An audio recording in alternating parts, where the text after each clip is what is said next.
Hello everyone, welcome to my channel ikigai. ఈరోజు నేను ఒక స్నాక్ ఐటెంతో మీ ముందుకు వచ్చానండి. మసాలా వడలు, క్రిస్పీగా ఎంతో టేస్టీగా ఉండే మసాలా వడల యొక్క తయారీ విధానం ఏంటో మనం ఈరోజు చూద్దాము. ఈ మసాలా వడలకి ఇంకెందుకు ఆలస్యం, మసాలా వడలకి కావలసినటువంటి పదార్థాలు ఏంటో మరి చక్కచక్క చూసేద్దామా. దీనికి కాను 1/2 కేజీ మినప్పప్పు అండ్ 1/2 కేజీ పచ్చిశనగపప్పుని నానబెట్టుకోవాలి. ఒక 100 గ్రాములు పెసరపప్పు, కొద్దిగా జీలకర్ర, అల్లం వెల్లుల్లి పేస్ట్ ఫ్రెష్గా వేసింది, కరివేపాకు, 1 కప్పు పుదీనా, 1 కప్పు కొత్తిమీర, 3 మీడియం సైజు ఉల్లిపాయలు, గరం మసాలా, 10 పచ్చిమిరపకాయలు. ఇదిగోండి, ఈ మినప్పప్పు అండ్ పచ్చిశనగపప్పుని నానబెట్టుకోవాలి. నానబెట్టుకున్న తర్వాత ముందుగా మనము మినప్పప్పుని మిక్సీలో వేసుకోవాలి. ఇది గారెల పిండిలాగా వాటర్ కానీ సాల్ట్ కానీ ఏమీ వేయకుండా ఇదిగోండి ఇలా కచ్చా పచ్చాగా మనం చూస్తున్నాం కదా, చూడండి వీడియోలో చూస్తున్నట్టుగా ఇలా కచ్చా పచ్చాగా మనం వేసుకోవాలి. తర్వాత ఒక 2 గుప్పిళ్ళ పచ్చిశనగపప్పుని పక్కకు తీసి మిగిలిన పచ్చిశనగపప్పు మొత్తాన్ని కూడా మిక్సీలో వేసి, వాటర్ ఏమీ యాడ్ చేయొద్దండి, వాటర్ యాడ్ చేయకుండానే మనము మిక్సీ వేసుకోవాలన్నమాట. ఇలా కచ్చా పచ్చాగా మిక్సీ వేసుకోవాలి. తర్వాత ఈ మిశ్రమం మొత్తం ఒక గిన్నెలోకి తీసుకొని దాంట్లో 3 గుప్పెళ్ళు నానబెట్టిన పెసరపప్పు, 3 గుప్పెళ్ళు నానబెట్టిన పెసరపప్పును వేసుకోవాలి.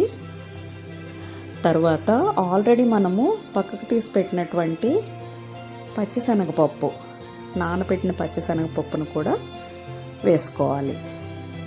ఆల్రెడీ పెసరపప్పు వేసేసాము, నానబెట్టినటువంటి పచ్చిశనగపప్పును కూడా వేసేసాము. నెక్స్ట్ మనము ఒక ఫుల్ టేబుల్ స్పూను జీలకర్ర వేసుకోవాలి.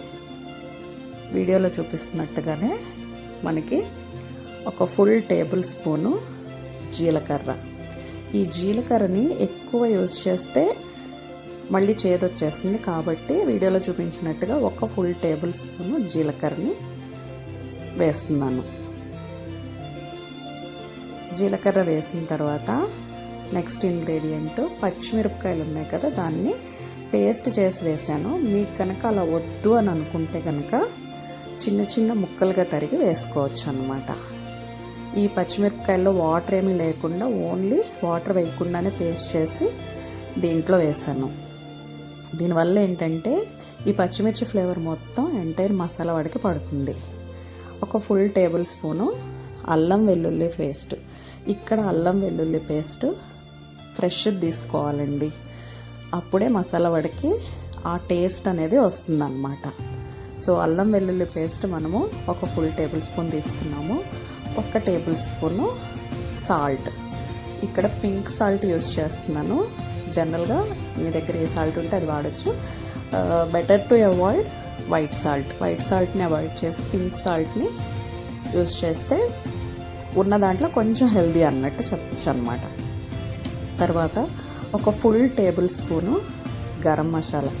ఈ గరం మసాలా కూడా మనం అప్పటికప్పుడు ఫ్రెష్గా వేసుకుంటేనే మసాలా వాడికి మరింత టేస్ట్ వస్తుందన్నమాట. 3 మీడియం సైజు ఉల్లిపాయలు సన్నగా తరిగినవి దీంట్లో వేసుకోవాలి. 3 మీడియం సైజు ఉల్లిపాయలు వేసి కొద్దిగా కరివేపాకు, తర్వాత ఒక ఫుల్ బౌల్ కడిగి పెట్టినటువంటి పుదీనా, నెక్స్ట్ ఒక ఫుల్ కప్పు సన్నగా తరిగి కడిగినటువంటి కొత్తిమీరను కూడా వేస్తున్నాను. చూడండి, ఫుల్ బౌల్ తీసుకుంటున్నాను. సో ఇక్కడ పుదీనా కొత్తిమీర కొంచెం ఎక్కువే తీసుకోవాలి. ఈ మినప్పప్పు ఎందుకు తీసుకుంటున్నాం అంటే మేజర్ ఈ మినప్పప్పు బైండింగ్ వడని విడిపోకుండా చేస్తుందన్నమాట. ఎక్కువ మంది ఏం చేస్తారంటే ఓన్లీ పచ్చిశనగపప్పుతోనే వడ చేయడానికి చేస్తారు.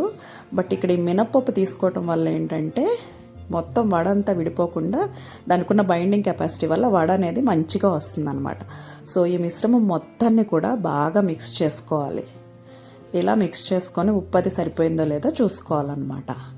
చూసుకొని ఇప్పుడు స్టవ్ వెలిగించి బాండీలో నూనె వేసి నూనె బాగా కాగిందా లేదా చూసుకోవాలి. కాగిన తర్వాత వడని, దీనికోసం స్పెషల్గా ఏమీ కూడా పాలిథిన్ కవర్ వాటి మీద చేయాల్సిన అవసరం లేదండి. చెయ్యి కొంచెం తడి చేసుకొని వీడియోలో చూపిస్తున్నట్లుగా వడని కనుక ఇదిగోండి జస్ట్ ఇలా ప్రెస్ చేసుకుంటే మరీ మందంగా కాదు, మరీ పల్చగా కాదు, మీడియం సైజు ఉండేటట్లుగా వడన అనేది తయారు చేసుకొని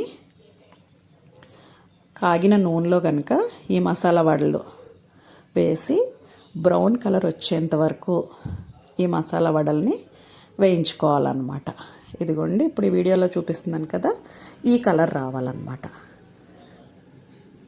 ఈ కలర్ వచ్చినప్పుడు మసాలా వడల్ని తీసేసేయండి. సో క్రిస్పీగా ఉండే మసాలా వడ రెడీ.